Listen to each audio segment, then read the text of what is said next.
అందరికీ నమస్కారం. ఇవాళ మనతో ప్రముఖ ఆస్ట్రాలజర్ జ్యోతిష్య పండితులు మాడుగుల శివప్రసాద్ గారు మనతో ఉన్నారు. జూన్ నెలలో ఏ రాశుల వారికి ఎలా ఉంటుందో ఒకసారి ఆయన మాటలను తెలుసుకుందాం. గురుగారు నమస్కారం. ఆశీర్వచనం నాయన. గురుగారు, జూన్ నెలలో ఒకసారి రాశి ఫలాల గురించి ఒకసారి కాస్త వివరించండి గురుగారు. శ్రీ మహాగణాధిపతయే నమః. ఐం మహాసరస్వత్యే నమః. శ్రీ లలితాంబికాదేవియే నమః. రాశి ఫలాల కార్యక్రమములో భాగంగా జూన్ 1వ తేదీ నుండి నెలాఖరు వరకు 12 రాసుల వాళ్లకు కూడా ఎలా ఉంటుంది, ఏమిటి, ఏమి మేలు జరుగుతుంది, ఏమేమి పనులు చేసుకోవచ్చు అనేటువంటి విధి విధానాలు ప్రతి నెల చెప్పుకున్నట్టుగానే ప్రతి మాసము తెలుసుకునేట్టుగానే ఈసారి కూడా తెలియజేయటం అనేటువంటిది జరుగుతూ ఉన్నది.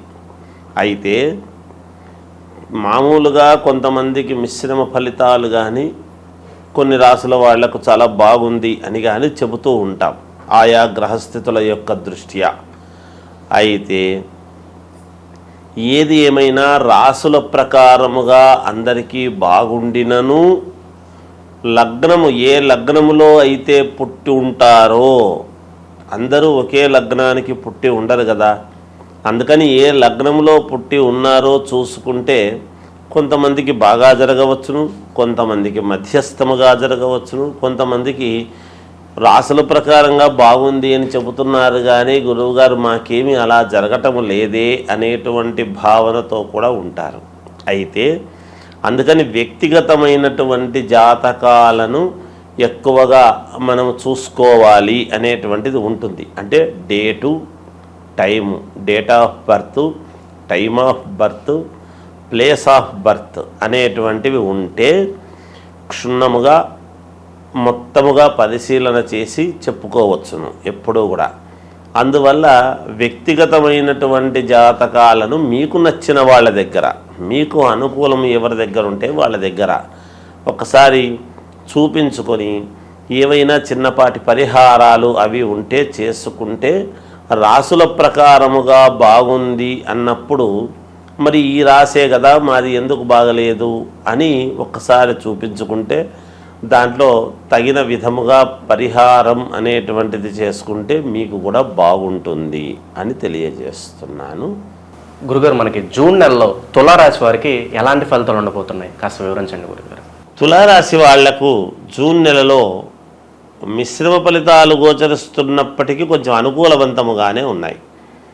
ఎప్పటి నుంచో కావాలి అనుకునేటువంటి పనులు కొన్ని నెరవేర్చుకోవడానికి అవకాశాలు రావటం, కొత్తగా ప్రయోగాలు చేసి కొత్త పని ఏదో మొదలు పెట్టాలి అనేటువంటి ఆలోచనతో ఈ మాసం వీళ్ళు ముందుకు వెళ్ళటం లాంటివి జరుగుతాయి.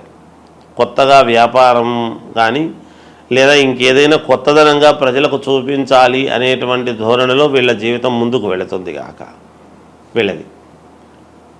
అలాగే భూముల వలన బాగా కలిసి వచ్చేటువంటి విధానం ఉన్నది వీళ్లకు. కోర్టు పరమైనటువంటివి ఏమైనా ఇబ్బందులు ఉంటే వాయిదా పడి మళ్ళీ వీళ్ళకు అనుకూలవంతముగా వస్తుంది అనేటువంటి భావన వీళ్ళకు ముందే తెలుస్తుంది కాక దూర ప్రాంతాలు ప్రయాణాలు చేయవలసినటువంటి అవసరము రావచ్చునేమో అనుకుంటున్నాను నేను.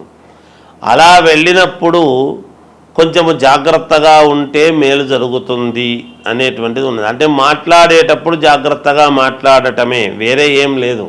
1-2 సార్లు ఆలోచన చేసి మాట్లాడితే మేలు జరిగే అవకాశాలు చాలా వరకు ఉంటాయి ఈ రాశి వాళ్లకు, తులారాశి వాళ్ళది. అయితే జనరల్గా వీళ్ళ ఆలోచనలు ఒకటి, చేసేటువంటి పనుల దగ్గర కొంచెము స్తబ్దతగా నిదానముగా చేయవలసినటువంటి ఇది ఉంటుంది. అందువలన త్వరగా కాలేదే మాకు పనులు అనే ఆలోచనతో ఉంటారు. కానీ అల్పారంభ క్షేమకర అన్నట్టుగా మీకు ఖచ్చితముగా మేలే జరుగుతుంది గాక మీ మాటకు విలువ పెరుగుతుంది. మీరు అనుకున్నటువంటి పనులు సమయానికి చేసుకోవాలి అని అనుకున్నప్పుడు కొంతవరకు డబ్బులు అందడము కూడా ఉంటుంది. స్త్రీల వలన ఉపయోగపడేటువంటి విధానముగా ఉన్నది. ఒక స్త్రీ వలన మీకు మేలు జరుగుతుంది కాక అది ఏమిటి, ఎందుకు అనేటువంటిది చెప్పడం కష్టం. కాకపోతే మేలైతే జరుగుతుంది ఒక స్త్రీ వలన అనేటువంటిది ఉన్నది. అలాగే విదేశాలకు వెళ్ళాలి అని అనుకునేటువంటి వాళ్ళు ప్రయత్నాలు చేసుకోండి, మేలు జరుగుతుంది. విద్యార్థులకు చాలా యోగవంతముగా ఉంటుంది. మెడల్స్ సాధించేటువంటి విధానముగా కూడా ఉంటుంది కాక విద్యార్థులకు బాగుంది, చాలా వరకు అనుకూలముగా ఉన్నది మన ఈ తులారాశి వాళ్లకు. అప్పుల్లో నుంచి బయటపడే అవకాశాలు ఎంతవరకు ఉన్నాయి? ఖచ్చితముగా అప్పుల్లో నుంచి బయటపడడానికి గల కారణాలు ఈ మాసంలో మీకు తప్పకుండా జరిగి తీరుతుంది. అది ఒక అనుకూలం ఏర్పడుతుంది కాక ఇంకా మెరుగైనటువంటి ఫలితాలు సాధించుకోవాలి అని మీరు అనుకుంటే మీ ఇంటి దేవుణ్ణి మీరు ఆరాధించండి, మేలు జరుగుతుంది, మర్చిపోవద్దు గాక. గురుగారు, మనకి పంచగ్రహ కూటమి అంటే ఏంటి? మనకి ఏ రాసుల వారికి ఈ పంచగ్రహ కూటమి ప్రభావం అనేది పడుతుంది? అలాగే వీళ్ళకి కలిసి రావాలంటే ఏ పరిహారాలు చేసుకుంటే మంచిది? కాస్త వివరించండి గురుగారు. పంచగ్రహ కూటమి అనేటువంటిది 6వ తారీఖు మనకు 6వ నెల అంటే జూన్లో వస్తూ ఉన్నది. గురువారం నాడు వచ్చినది. అయితే ఈ పంచగ్రహ కూటమి అనేటువంటిది గతములో కూడా ఒకసారి 2013 ఆ సమయంలో వచ్చింది అనేటువంటిది ఉన్నది. ఈ షష్టగ్రహ కూటమి అనేటువంటిది, పంచగ్రహ కూటమి అనేటువంటివి ఈ కూటములు అనేటువంటి వచ్చినప్పుడు ఏమవుతుంది అంటే, బలమైనటువంటి గ్రహాలు ఎప్పుడైతే ఒక చోట ఒకే రాశిలో కలుస్తాయో ఆ ప్రభావము ఎవరెవరి మీద ఉంటుంది, మంచి ప్రభావం ఉంటుందా, చెడు ప్రభావము ఉంటుందా అనేటువంటిది ఉంటాయి అటు ఉంటాయి ఇటు ఉంటుంది గాక. కొన్ని రాశులకు కొన్ని గ్రహాలు వేములో పడ్డప్పుడు ఆ వ్యతిరేక ఫలితాలు అనేటువంటివి చూపిస్తాయి. అంటే ఇబ్బందులు కలిగినప్పుడు ఇబ్బందులు చూపిస్తాయి. సవ్యమైనటువంటి చోట మిత్రుడి స్థానంలోనూ అనుకూలమైనటువంటి స్థానంలో ఉన్నప్పుడు అనుకూలవంతమైనటువంటి చూపిస్తాయి. అవి ఏ గ్రహాలు అనేటువంటిది ఒక్కసారి మనం ఆలోచన చేసుకోవాలి. ఏమిటి అంటే, రవిచంద్రులు కాలగమనానికి 2 అనుకూలమైనటువంటివి. ఉదయము మామూలుగా సూర్యుడి యొక్క ప్రభావము, రాత్రికి చంద్రుడి ప్రభావము. ఈ 2 కాలాన్ని నిర్ణయించేటువంటివి కాబట్టి ఈ 2 గ్రహాలు ఒక చోట ఉంటే బుధ ఆదిత్య యోగం అనేటువంటిది మన అందులో బుధుడు కూడా ఉన్నాడు. రవి బుధులు ఉండేటువంటి దాని వలన బుధాదిత్య యోగం అనేటువంటిది కూడా ఉన్నది. అలాగే శుక్రుడు అక్కడే ఉన్నాడు, గురువు అక్కడే ఉన్నాడు. మొన్ననే 1వ తారీఖు వృషభంలోకి గురువు వచ్చినటువంటి సంగతి కూడా అందరికీ తెలిసిండేటువంటిదే. అందువలన ఇవి 5 గ్రహాలు అంటే గురువు, శుక్రుడు, బుధుడు, రవి, చంద్రుడు. ఈ 5 గ్రహాలు ఒకే చోట ఉండేటువంటి దాని వలన కొన్ని రాశులకు మహాద్భుతమైనటువంటి యోగం అని ఉన్నది. ఈ గ్రహాలు యోగాన్నిచ్చేటువంటి వాళ్ళ రాశులు ఏవేవి అని మనం ఒక్కసారి గనక చూసుకున్నట్టయితే, మేషరాశి వాళ్లకు మహాద్భుతముగా ఉండబోతున్నది, కర్కాటక రాశి వాళ్లకు మహాద్భుతముగా ఉండబోతున్నది, కన్యారాశి వాళ్లకు మహాయోగవంతముగా ఉండబోతూ ఉన్నది, వృశ్చిక రాశి వాళ్లకు చాలా అంటే చాలా బాగుండబోతున్నది. అలాగే మామూలుగా మకర రాశి వాళ్లకు కూడా చాలా బాగా ఉండబోతున్నది. ఇక కుంభరాశి వాళ్లకు కూడా కొంతవరకు బాగానే ఉంటుంది. అయితే ఇందులో ఇప్పుడు నేను చెప్పని గ్రహాలు ఉంటాయి కదా, ఇవి కొంచెము చిన్న ఇబ్బందికరమైనటువంటి పరిస్థితి. ఏమిటయ్యా అవి అంటే, అసలు ఎక్కడైతే ఉన్నాయో స్థానములో అన్నీ బరువైనటువంటివి ఏవైతే ఉన్నాయో, వృషభ రాశికి సమస్యే. ఒక చోట కూటమి అని ఏర్పాటు చేసినప్పుడు, ఒకే చోట ఉన్నప్పుడు అక్కడ వృషభ రాశికి ఇబ్బంది, మిథున రాశి వాళ్లకు కొంత ఇబ్బందే, కొంచెము సింహరాశి వాళ్లకు కొంత ఇబ్బంది, అలాగే తులారాశి వాళ్లకు ఇబ్బంది, ధనుస్సు రాశి వాళ్లకు మరీ ఇబ్బంది. వీటి వలన ఏమిటి, ధనుస్సు రాశి వాళ్లకు ఇంకోటి కూడా ఉంది. దీంట్లో ఒక చిన్న ఇది చెప్పుకోవాలి మనం. ఎవరైనా గర్భవతులుగా ధనుస్సు రాశి వాళ్ళు గనక ఉన్నారు అంటే కొంచెము జాగ్రత్తగా ఉండాలి అనేటువంటిది ఉన్నది. ఒకటి. అలాగే మీనరాశి వాళ్ళది ఇబ్బంది ఏమీ లేదు, చిన్నపాటి ఇది ఉంటుంది దానికి. ఇలా కొన్ని రాసుల వాళ్లకు కొంత ఫలితాలు ఇవ్వటములో తారుమారవుతాయి. ముందే మామూలుగా అంతంత మాత్రముగా ఉంటాయి. ఈ పనులు జరిగితే బాగుంటుంది, ఈ వివాహం అయితే బాగుంటుంది, ఈ ఉద్యోగం వస్తే బాగుంటుంది, ఈ విదేశాలకు వెళితే బాగుంటుంది, లేదా ఇంకొకటి మనకు ఇది తీరితే మనకు మేలు జరుగుతుంది, ఈ ధనము రావాల్సిండేటువంటిది ఉన్నది, ఈ పొలము మనకు వాయిదాలు లేకోకుండా మనకు మన వైపు తీర్పు వస్తే బాగుంటుంది. ఇలా ఒకటి కాదు, రెండు కాదు, అనేక రకాల సమస్యలతో ఉంటారు. వాటన్నిటికీ కూడా ఒక్కసారిగా ఇన్ని గ్రహాలు ఇక్కడ ఉండేటప్పటికీ కొన్ని చెడు ఫలితాలు అనేటువంటివి ఇస్తాయి కదా. మాలాంటి వాళ్ళము ఎప్పుడూ కూడా బాగుంటుంది, బాగుండాలనే కోరుకోవాలి, కానీ భయోత్పాతమైనటువంటివి ఎప్పుడూ చెప్పరాదని నా వ్యక్తిగత అభిప్రాయం. చిన్నవి ప్రతి వాళ్ళ జీవితంలోనూ ఉంటాయి. ఉన్నంత మాత్రాన అవి పర్వాలేదు, ఏం పర్లేదు, మీకు బాగుంటుందంటే మీకు మానసికమైనటువంటి సంతోషం ఉంటుంది, కానీ మీకు ఇది బాగాలేదు అది బాగలేదు అని చెప్తే ఎలాగబ్బా, ఆర్థిక ఇబ్బందులు అనేక రకాల సమస్యలతో ఉంటారు ఈ రోజులలో. ప్రతిదీ మాలాంటి వాళ్ళము భయముతో కూడినటువంటివి చెప్పేటప్పటికీ మీకు ఏమీ పాలుపోక నిజంగా బాగుండేటువంటి ఆత్మవిశ్వాసము కోల్పోయే పరిస్థితి ఎవరికీ రాకూడదు.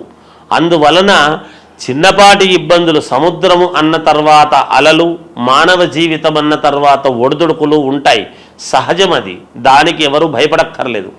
కాకపోతే మీ వ్యక్తిగతమైనటువంటి జాతకాలు ఒక్కసారి పరిశీలన చేసుకొని మీకు నమ్మకం ఉండేటువంటి వాళ్ళ దగ్గర చూపించుకొని ఈ రాశి వాళ్లకు ఏమి చేసుకుంటే మేలు, మరి బాగులేని రాశి వాళ్ళది ఏమిటి అంటే ఏమి లేదు, జపము, తపము, హోమం ఇవి ఉంటాయి.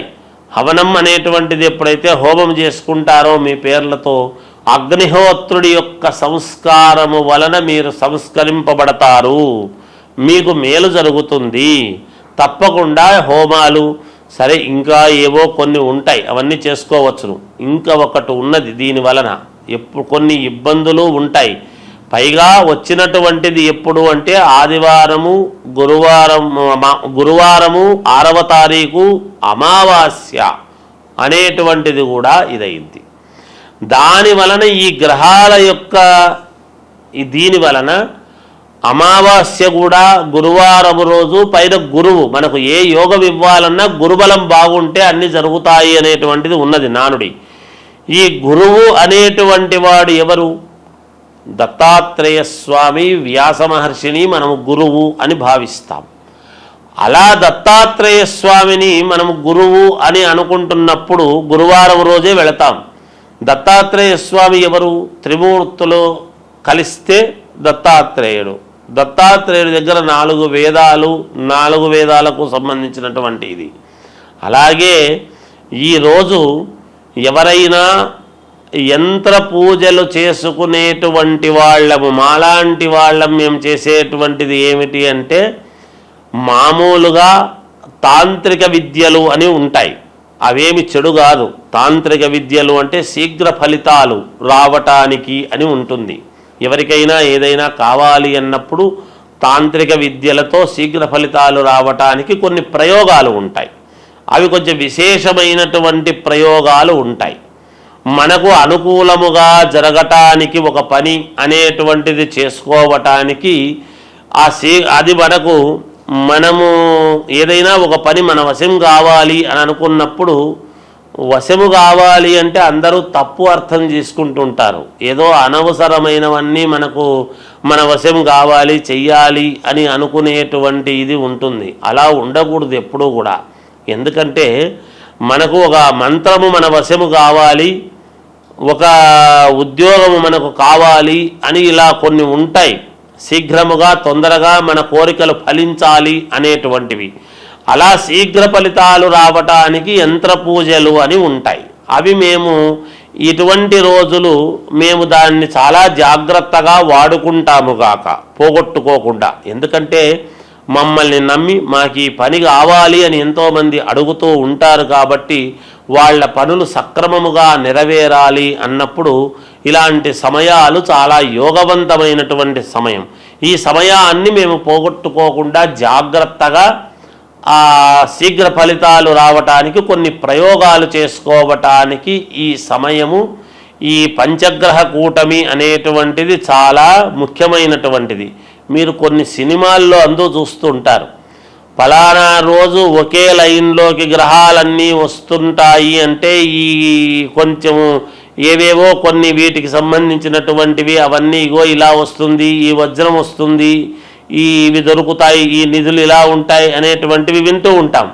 అవన్నీ ఊరికే కాదు, నిజంగా కూడా శాస్త్రాలలో ఉన్నటువంటివే.